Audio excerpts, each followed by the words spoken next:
रामचंद्र कह गए सिया से, सुनो सिया ऐसा कलयुग आएगा, बीजेपी से कौन सीएम बनेगा, सारे सूत्रों का सूत्र जो है वो धरा का धरा रह जाएगा, सब गलत हो जाएगा। देखिए ना, छत्तीसगढ़ में आदिवासी सीएम बनेगा तब जब रमन सिंह जैसा कद्दावर चेहरा किसी ने एक्सपेक्ट नहीं किया था। उसके बाद मध्य प्रदेश पहुंचे हम, शिवराज सिंह चौहान साहब लाडली बहना कर रहे थे और बहुत सारा वोट मिला, लेकिन उसके बावजूद वहां पर एक नया व्यक्ति आया, वो व्यक्ति जो पंक्ति में तीसरी कतार में खड़ा था जब अनाउंसमेंट हो रही थी, और जब उसका नाम के अनाउंसमेंट हुआ तो वो खुद हैरान थी कि अरे ये कैसे हो गया। और अब जब कहानी राजस्थान की थी और वहां वसुंधरा राजे जैसा कद्दावर शख्सियत व्यक्तित्व मौजूद था, तो उन्हीं के हाथों से जिस व्यक्ति के नाम के अनाउंसमेंट हुआ उसके बारे में मीडिया को भी ज्यादा पता नहीं था। पता लगा भाई नाम जो है भजन लाल शर्मा जी है। भजन लाल शर्मा वो व्यक्ति जो पहली बार विधायक चुनकर अब आया, इससे पहले कभी भी वो विधायक नहीं थे, उन्हें कोई भी सरकार चलाने का एक्सपीरियंस नहीं था, लेकिन उन्हें मौका दिया गया और अब वो राजस्थान के मुख्यमंत्री बन गए। तो हमें लगा कि हम आपको उनके बारे में जानकारी दें, ये बताएं कि भाई अनप्रिडिक्टेबल बीजेपी के कौन है वो भजन लाल जो राजस्थान की कमान को संभालेंगे और मेक श्योर करेंगे कि 24 में बीजेपी के नैया पार हो। सो कहानी गुरु ये है कि भजन लाल जी जो हैं वो अमित शाह और संघ के बड़े करीबी हैं, और जो लोग अमित शाह और संघ को जानते हैं वो इनको जानते हैं। वो तमाम जर्नलिस्ट जो बीते कुछ सालों से लगातार न्यूज कवर कर रहे थे, जो राजस्थान के दौरों पर थे और अमित शाह के साथ मंच पर जाना चाहते थे, वो इनको जानते हैं, क्योंकि अमित शाह तक पहुंचने की चाबी जो है वो इनके थ्रू होकर गुजर रही थी और यही इनकी सबसे बड़ी ताकत, खासियत वहां बनकर निकलकर सामने आई थी। तो ये इनकी कहानी है। सांगनेर से ये विधायक हैं, उस बारे में आपको बताएंगे, क्योंकि सेफ सीट से इन्हें चुनाव लड़ाया गया था। उस वक्त भी काफी सवाल उठे थे कि भैया एक बाहरी आदमी को लगा दिया गया। लेकिन फिलहाल कहानी यह है कि राजस्थान की ये मुख्यमंत्री हैं और इनके साथ 2 डिप्टी सीएम चुने गए, जिसमें एक नाम जो है वो दिया कुमारी जी का है जो कि राजघराने से आती हैं, और दूसरा नाम जो है वो प्रेमचंद बैरवा जी का है जो निकल कर आते हैं। भजन लाल के साथ एक दिलचस्प चीज ये है कि इनकी उम्र 56 साल है। तो बीजेपी के जो लोग हैं वो मौज काट रहे, कह रहे बाबू 56 साल के, ये हमारे मोदी जी 56 साल के, 56 इंच के, वो जो थ्योरी आती है आजकल बीजेपी वाले कहीं भी जोड़ देते हैं। फिर भाजपा के तीनों प्रदेश अध्यक्षों के साथ ये प्रदेश महामंत्री रहे हैं।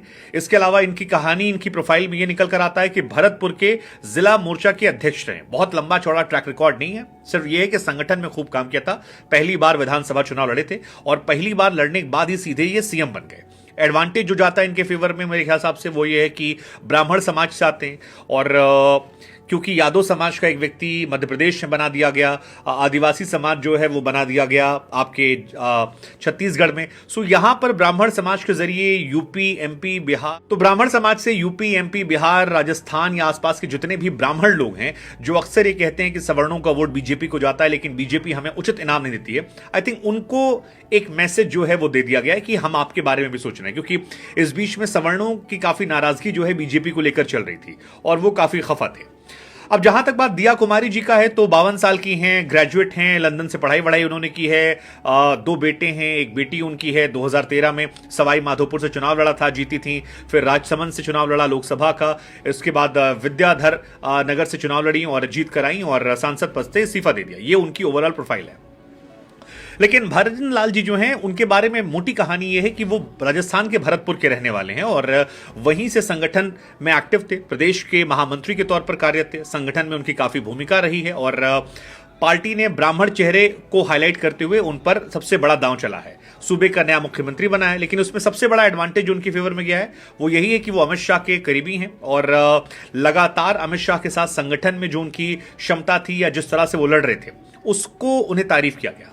इस चुनाव में भी कांग्रेस के प्रत्याशी जो थे उन्होंने पुष्पेश भारद्वाज साहब को तकरीबन 48,000 वोटों से हराया था। सो जो उनकी जीत है वो भी एक हाई वोल्टेज जीत कह सकते हैं। मौजूदा विधायक अशोक लाहोटी जी का टिकट काटकर इनको टिकट दिया गया था और नए व्यक्ति को टिकट मिलना, 50,000 वोट जीतना काफी शानदार रहा इनके लिए। अब भजन लाल जी की जो कहानी है वो ये कहानी है कि इनके ऊपर 2 मुकदमा भी दर्ज है। एक मुकदमा दर्ज है सरकारी अधिकारी को काम ना करने देने का और एक है ओवरऑल भीड़ पर मुकदमा दर्ज हुआ था, उस मुकदमे को लेकर भी इनका नाम जो है निकल कर आया है। पहला मुकदमा धारा 353 के तहत है, दूसरा 149 के तहत इन पर दर्ज किया गया है। टोटल संपत्ति जो इनके पास है वो जो हलफनामे की संपत्ति है उसके हिसाब से 1.40 करोड़ यानी 1,40,00,000 रुपए इनके पास है, जिसमें इन्होंने दावा किया कि 1 लाख रुपए इनके पास कैश पड़ा हुआ है, 11 लाख रुपए बैंक में है, इंश्योरेंस है और एक मोटरसाइकिल है, एक छोटी सी गाड़ी है टाटा सफारी। मतलब कुल मिलाकर बहुत हाई प्रोफाइल व्यक्ति हलफनामे में तो नहीं है। बाकी कहानी क्या पता वो हम नहीं जानते हैं या उस पर हम दावा नहीं करेंगे, लेकिन जो सरकारी हलफनामा है उसके हिसाब से एक मध्यम वर्गीय परिवार से आने वाले व्यक्ति हैं जो ब्राह्मण हैं और इन पर आरोप कांग्रेस ने पूरे चुनाव में बाहरी होने का लगाया था, जो हमने आपको बताया भी, क्योंकि सिटिंग विधायक का टिकट कटा था, उसके बाद इनको टिकट दिया गया था। भरतपुर से आते हैं, जयपुर से टिकट मिला था। सो बहुत सारे इनको लेकर कंट्रोवर्सीज रही, लेकिन 48,000 वोटों से जीतना और ब्राह्मण समाज से आना, साथ में संघ के साथ अमित शाह से अच्छे संबंध होना, अंदन प्रबंधन को लेकर जो इनकी क्षमता रही है उसको एक्नॉलेज करना, इस वजह से इनको काफी फायदा हुआ और फिलहाल ये राजस्थान के नए मुख्यमंत्री के तौर पर चुने गए हैं। हमारा सवाल आपसे कि आदिवासी, फिर ओबीसी और अब ब्राह्मण, आपको क्या लगता है कि बीजेपी ने 2024 के चुनावों के मद्देनजर ये तीनों जो पत्ते फेंके हैं ये सटीक बैठेंगे, फायदा होगा 24 में इनका?